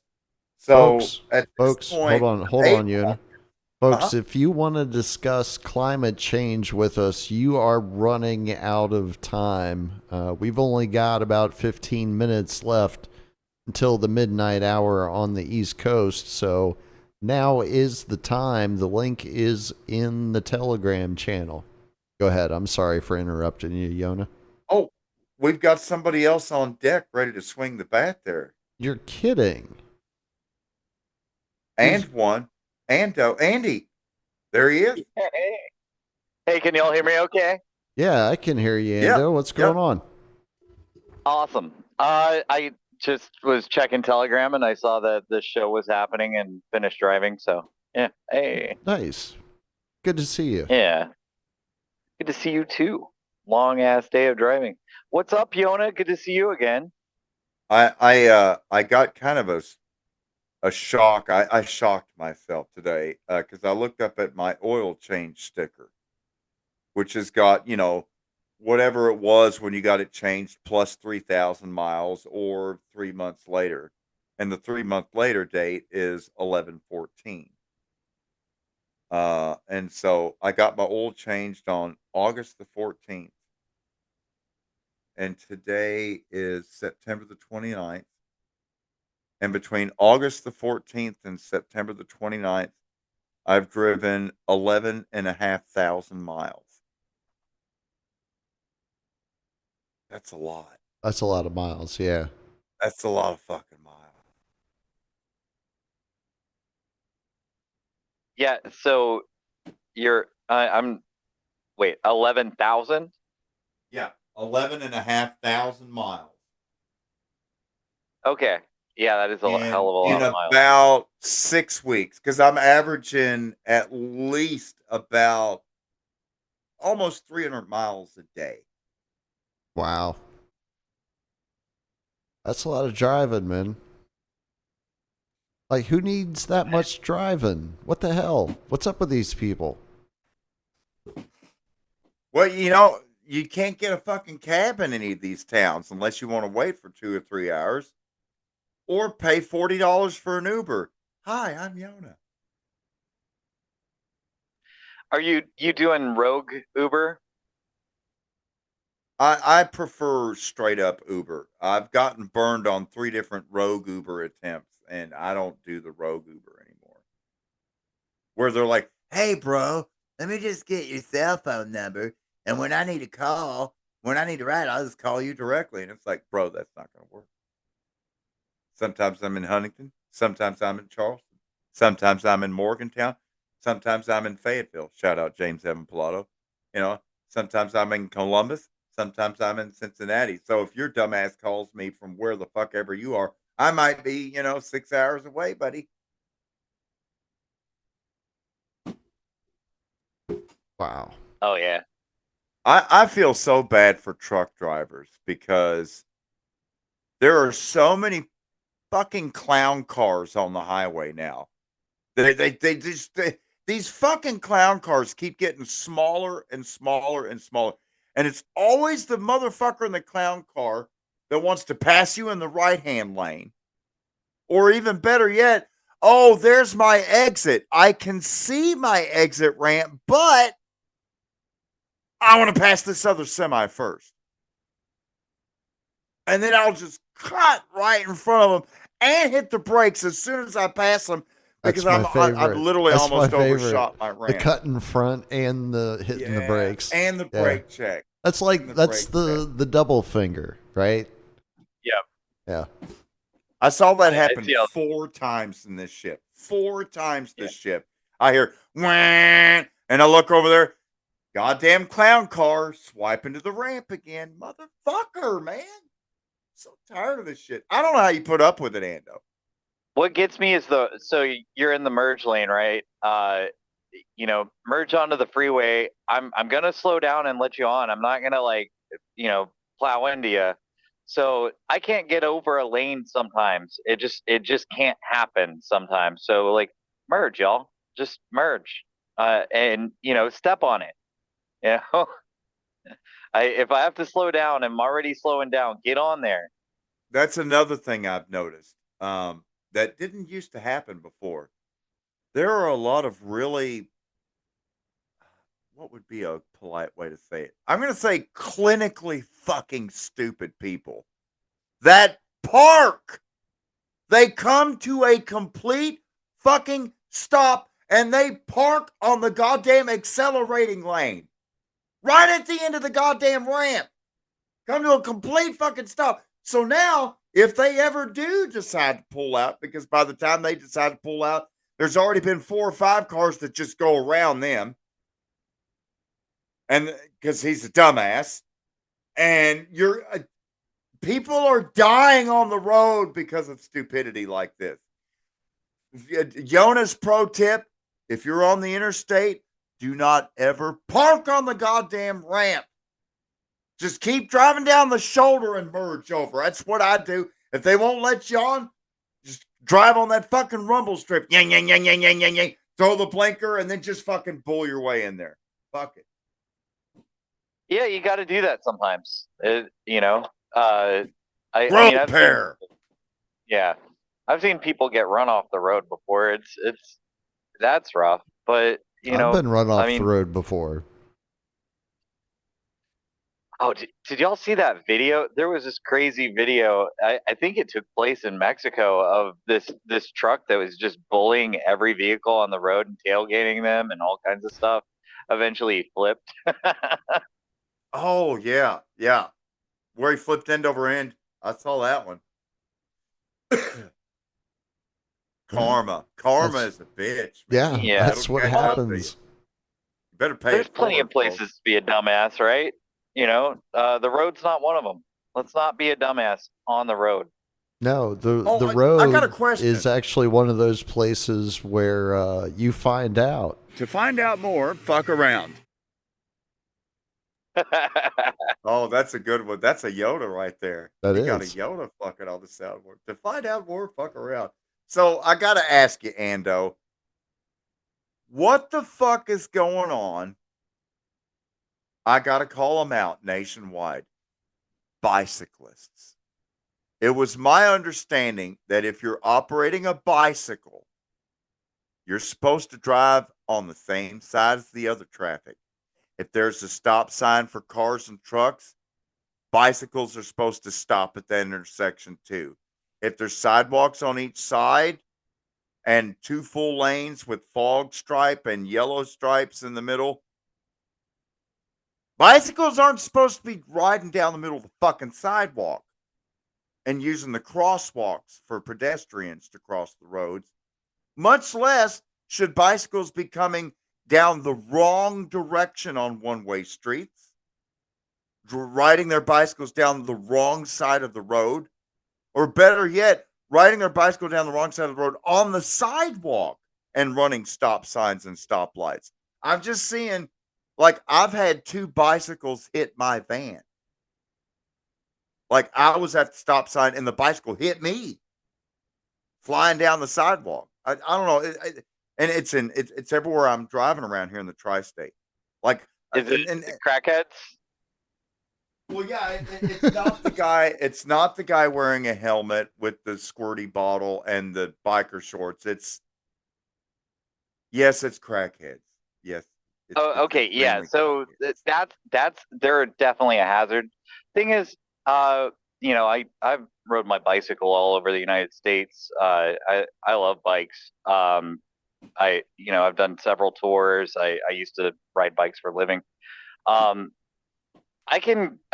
know I can get away with a lot of the antics that you're talking about. It's not something that's typical, but but methods, and then also there's kind of a communication you have with drivers. It's eye contact. If you can make eye contact with the driver, then you know he's not going to run into you. So 4-way stops, it's probably better to just keep going. Unless unless the car was waiting. If the car was waiting, but if you're pulling up and then the other car's pulling up, then 4-way, just jam it, because that car has to stop. I know you're supposed to stop, but 4-ways, that's one thing. 2-ways though, definitely different. If it's a 2-way, stop for sure. I don't know. A lot of rules go out the window for me whenever I'm on a bike, but it also I have command of everything around me. Well, there's basically 2 types of cyclists. There are bona fide cyclists that are operating a bike that actually has reflectors. It might not be totally, completely all street and proper, but they're they're doing it right. And then I've got this we'll call them the crackhead cyclists that primarily are cycling up and down the sidewalks. When I'm talking about Huntington and Charleston, where every other street has a dedicated bike lane on each side. So And then the last thing I'll say, pedestrians. For some reason, even though there's sidewalks on both sides of the street, I'm getting pedestrians walking in the middle of the fucking street on every other street. In the middle. That's probably crackheads too. The only difference is that those crackheads that they just haven't found a bike to steal yet. Yeah. Are there that many crackheads in the U.S. now? Oh yeah. Yes. I've only yeah. been It's gone spraying like stuff out there. 14 months. Yeah. What the hell happened? It's like that video game Resident Evil, with the Umbrella Corporation and everything, and these half of them are like dragging one leg behind them and stuff. And ask No, I Ando, thought he'll that tell was you. just like San Francisco and Philadelphia. It's the whole goddamn country. What the fuck? It's really bad in Phoenix. That's one of the spots where it's like there's just zombies everywhere. There's a lot more homeless people today. I've been noticing a lot of people walking on the shoulder of the interstate. I've noticed like 3 or 4 of them driving through Mississippi today. Yeah. Guy crossed the road in front of me yesterday in Louisiana. Now, I've been seeing people with skateboards. I even saw a guy roller skating down the shoulder of the interstate today. I mean, the shit that I've seen in the last 2 years driving on the highway, never saw before. I'm seeing shit like with the crackhead cyclists. That was never a thing before. Every other sidewalk, when I come up to an intersection now, I have to look at the road and have to check all 4 sidewalks because there might be another fucking crackhead or meth head that's flying down the sidewalk at 40 miles an hour on the wrong side of the street. That's the problem, Ando. They're coming at me where I'm, you know what I'm saying? On the wrong side of the sidewalk on a one-way street and then blasting through a stoplight. Like, just, bro, man. Crazy. Some people are predictable, but crackheads are not. Yeah.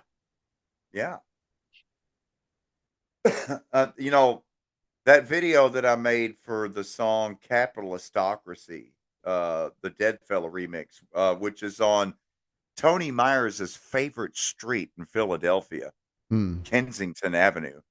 Good with Lord. the elevated train there. And that's a great zombie video right there, Drizzle. Speaking of zombies. Yeah, Philly was in the news this week too. Oh, what happened in Philly this time? Well, there was a riot. You didn't see that? Oh, no, I thought it was. I thought it was always sunny out in Philly. Yeah, I think it was a Puerto Rican guy got shot by police or something. They rioted. They were breaking into stores, breaking into the Apple store, breaking into Family Dollar, breaking into Lululemon. Like, just crazy shit. To be fair to that Puerto Rican, what is it? The Apple iPhone 15 is now available. Yeah, I don't think that mattered. Oh, okay. I just saw it was a the bunch location. of a bunch of scholars and doctors and engineers and astronauts collecting their diplomas and celebrating graduation day. I don't know what you guys saw. I saw reparations. That was what I saw. And then the poor Instagram girl got arrested for live streaming it. That was not nice. Yeah. Yeah, Meatball. I think her name is, or her screen name or whatever is Meatball. Yeah.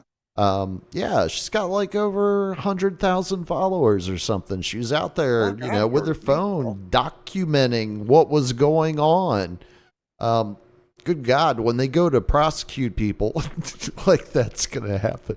But when they go to prosecute people, right, for stealing stuff out of the store, like that's evidence. That video, that live stream is evidence that's going to aid the state. And they locked her up.